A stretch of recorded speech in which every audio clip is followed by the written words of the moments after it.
so good morning, afternoon, whatever time of day it is, ladies and gentlemen. Today I want to just do a very brief introduction overview of the roots of the Cold War. We're going to go more in depth with the Cold War after our Yalta Simulation Conference on Thursday. So our goal for today is just to set us up for the Yalta Conference. And then also I'm going to move ahead beyond the Yalta Conference just to cover some ground. And then when we meet on Thursday, we'll simulate the Yalta Conference. We'll discuss specifics of the Yalta. I'm not going to go over specifics in this podcast for that, so it's going to be a little chunky in that I'm going to jump over a pretty key moment in history.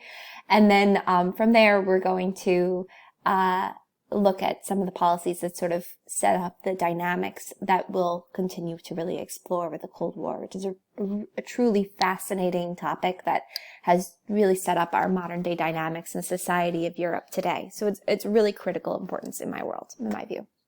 Right, but overall, the Cold War emerged out of World War II. As they are negotiating peace during World War II, the great powers are also setting up their walls for the Cold War and setting up that dynamic.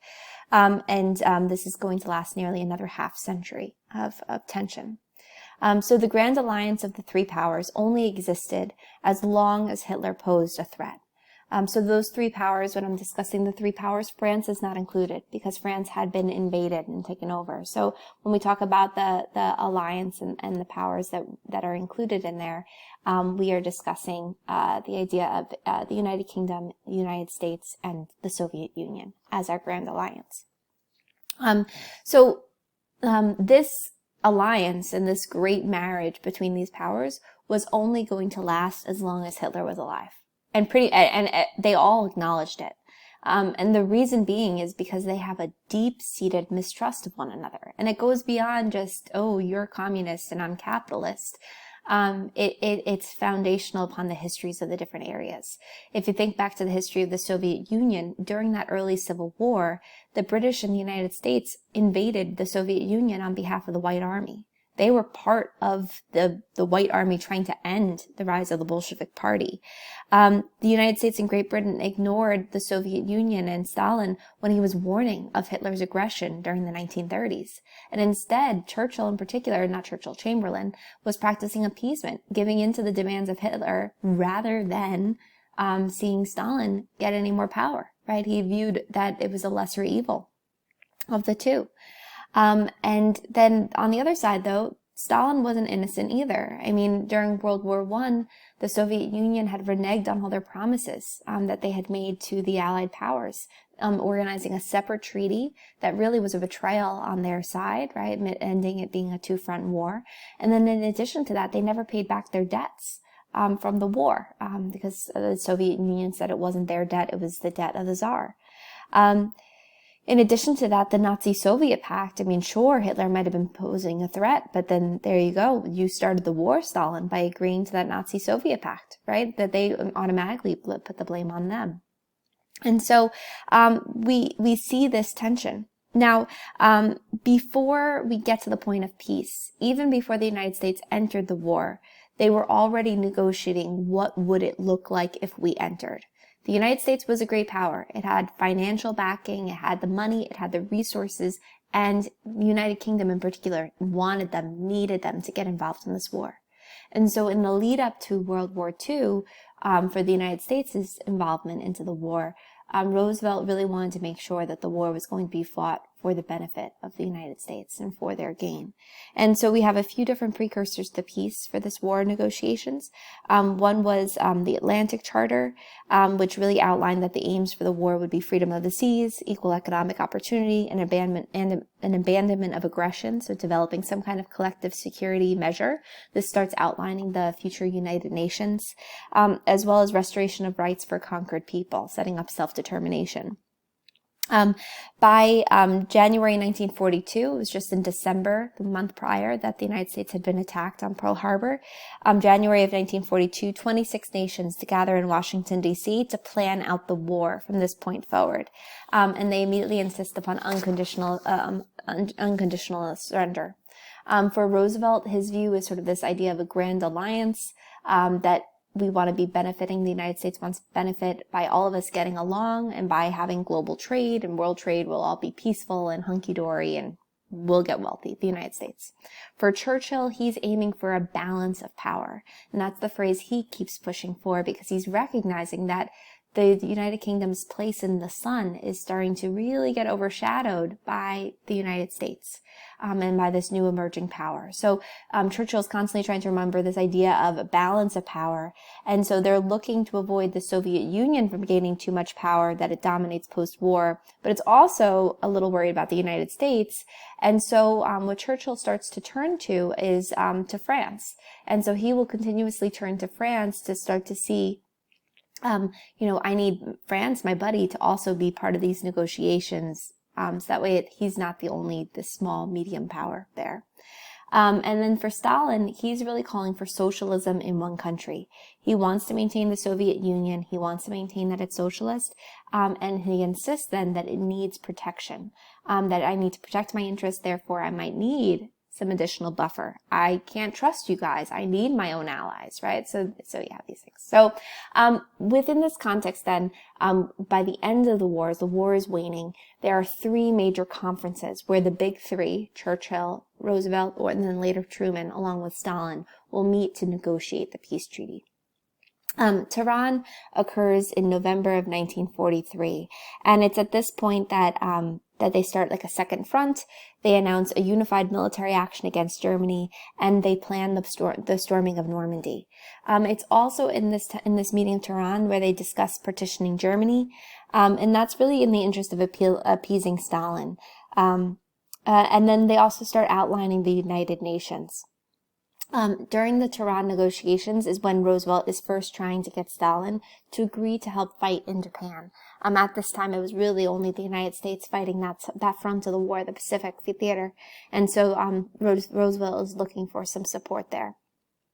Just as a note of who's missing from these conferences, if you don't notice, the powers that are really going to get affected by this, right? I mean, France isn't there, China's not there, Poland's not there, the Baltic states, colonial powers, none of these groups are there. And this is a unique time. This is one of the last conferences I can think of, these three conferences. I think this is the last time that we can point in history where we were able to just obviously ignore the lesser powers. I think since then, there's been at least an attempt to include them in meetings, whether or not their voice really has any weight. But at this moment, we still have this room. Yalta, which is where you're going to be looking at, the context shifts. So just as a note, Tehran is in Iran, Yalta is in the Crimea, so this was under the Soviet Union's power. And then finally, Potsdam was located in eastern Germany. Yalta and Potsdam are both on Stalin's territory, and it's sort of a flex move on his part to host it in these areas. In Yalta, Roosevelt considered himself to be the mediator and to sort of balance between Russia and Britain. And he tries to give Stalin the impression that there's no alliance. There's no alliance between Britain and the United States. We'll see how well that plays out when we do that work on Thursday. The decisions that they're going to have to make at Yalta are about plans for defeat, disarmament, occupation of Germany, boundaries of New Poland. The time period for Yalta was critical. The Battle of the Bulge had occurred right along the Western Front, and that had been an unsuccessful attempt by the Nazi Party to sort of push back against the Allied powers.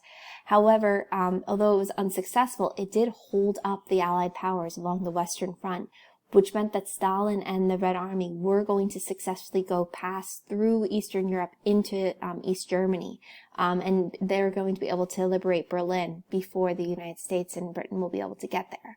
And so there's a turn of tides where it's obvious that Germany is going to be defeated. And it's getting more and more clear, England and the United States, they still need the Soviet Union. In addition, Stalin is needed for Japan. The United States, it's not apparent that Japan will just surrender. It is clear that they won't win this war, but it looks like it might cost still a lot more lives and be a lot more bloody.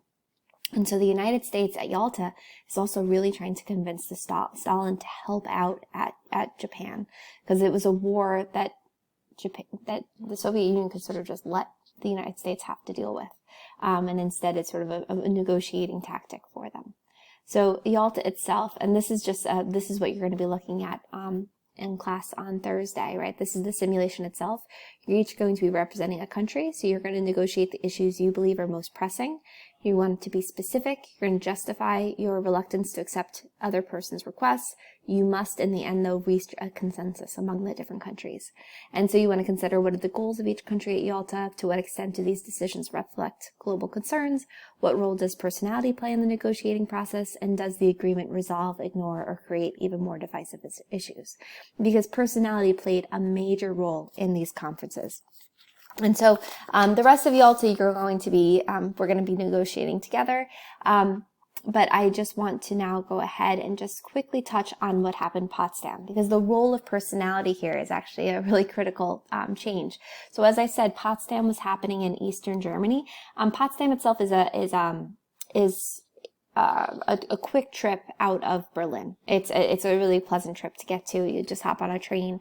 I went there a few summers ago on like a little day trip, and it was lovely. It was a quite enjoyable day. And what you're seeing here in Potsdam is like it was a summer cottage for the for some of the royal family, for Kaiser Wilhelm's family. And it's interesting. It was indeed in the British Tudor style.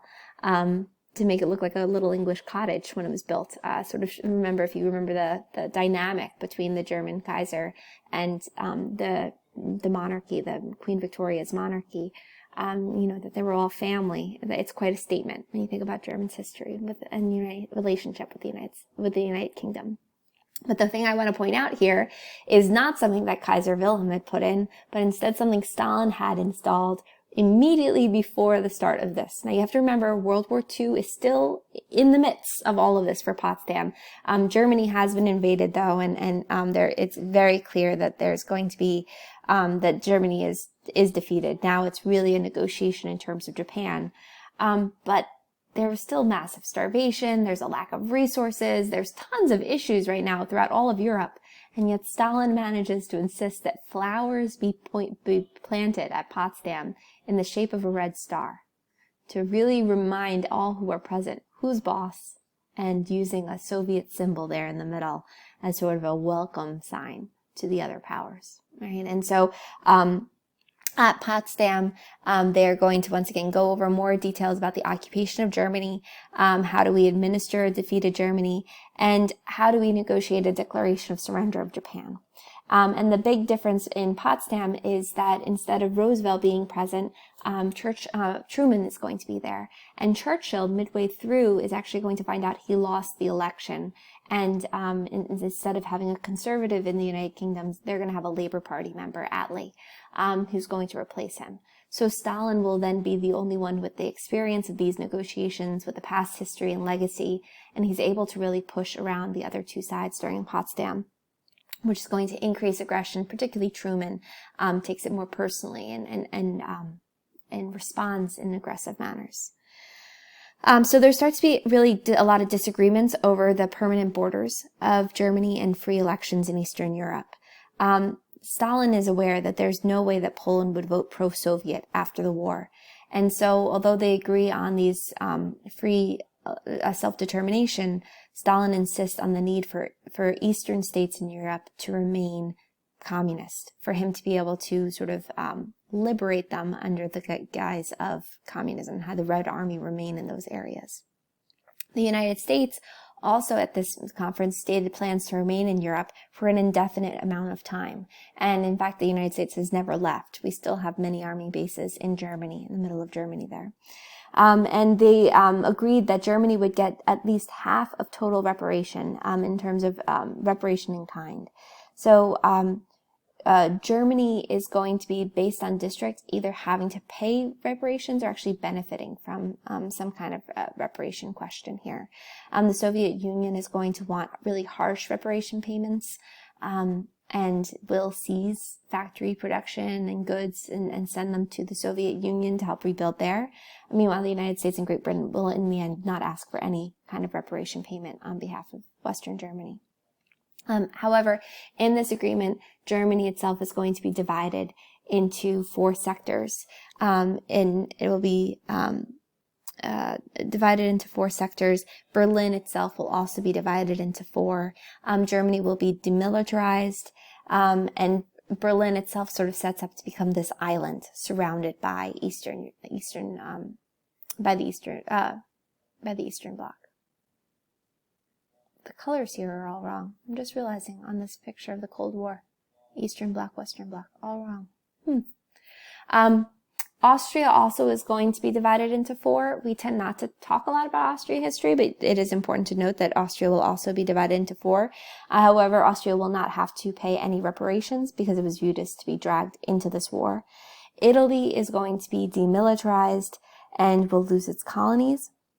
Romania, Bulgaria, Finland, all who are on the Axis powers, they're going to lose lands and pay reparations. And then in August of 1945, by the end of all these negotiations at Potsdam, it's in the midst of the war still with Japan.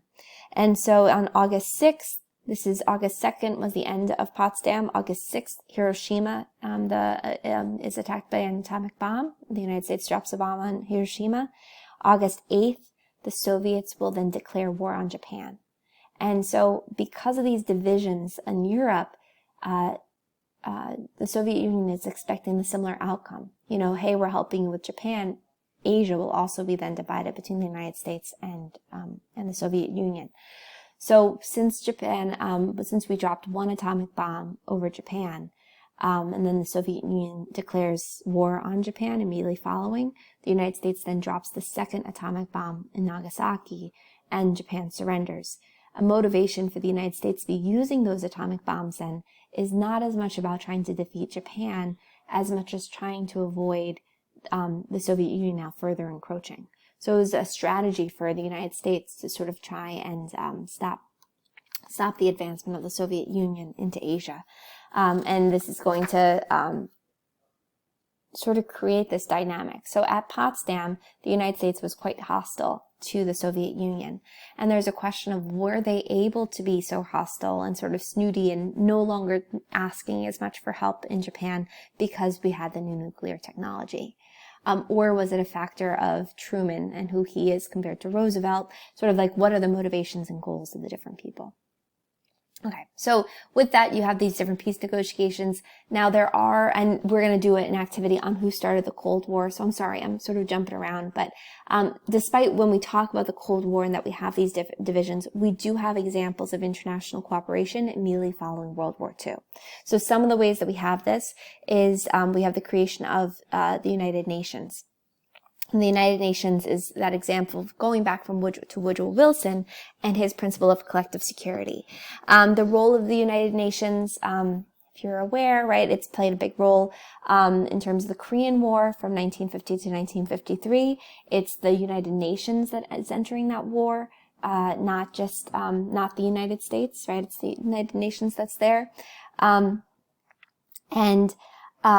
In other areas, in terms of Arab-Israeli frontiers, they're setting up the boundaries. In the Belgian Congo in the 1960s, when Belgium leaves, there's chaos. The United Nations steps in on behalf of the Congolese government, and you have the UN peacekeepers present to try and enforce the rule of law between the different governments. Trying to settle conflicts in Cyprus between Greece and Turkey, in Kuwait in 1991 with the Persian Gulf War, and in Bosnia with the genocidal acts there in the conflict between the Bosnian Serbs and in the Balkan Peninsula there. In all of these cases, the UN is pretty powerless to intervene in matters affecting the United States and the Soviet Union. It's one of the few arenas, though, where they can talk. So in all of these cases, the great powers are able to have a lot more weight than the actual United Nations. However, the United Nations does still serve a role in world history and in the role of the United States-Soviet demands, because it's an area where they could actually talk, but it prevented them, but it couldn't prevent them from becoming more and more alienated, the two powers. Okay. So I'm going to pause there for the day. I'm sorry, I'm skipping a whole section. This is a mess of a podcast. One other example of international cooperation is the Nuremberg trials, which is a really interesting case study in international law. The Nuremberg trials were used to try Nazi political, military, and economic leaders who planned, carried out, or participated in the Holocaust and other war crimes. And it was set up by an international military tribunal. Each of the major powers, Great Britain, the United States, France, and the Soviet Union, appointed one judge, along with a backup judge and a prosecutor. And what they were doing is they were holding these people accountable for their actions. And they also said that you can't just justify your acts by taking orders, that individuals still have a responsibility to uphold the rights of man for all. Later trials, so the initial trial was only trying, I think, 15 people. It was limited to the number of seats in the courthouse. Just an interesting tidbit. And so it was sort of an exemplar group. Nuremberg itself was in the United States sector of Germany, and so the United States will continue to hold trials in Nuremberg for different and held by a United States military tribunal rather than an international tribunal. But this is another example. I mean, when you think about blending, even just the United States and Britain have very different approaches to law and to the court system, and so trying to justify all these different approaches to law and within one court was an interesting attempt. All right, so there I will pause. Where we're going to go, we're going to outline the Yalta Conference on Thursday, right? We're going to go over it, experience that. Then after that, I will do a podcast about the Cold War itself. And then on Monday, we will do I kept saying Thursday, I meant Wednesday of this week. Monday of the following week, we are going to discuss what caused the Cold War, right? Who's blamed? Who should be blamed? And we'll end there. Okay. Have a good day. I'm sorry for this mess of a podcast. I look forward to seeing you guys in class. Take care. Bye.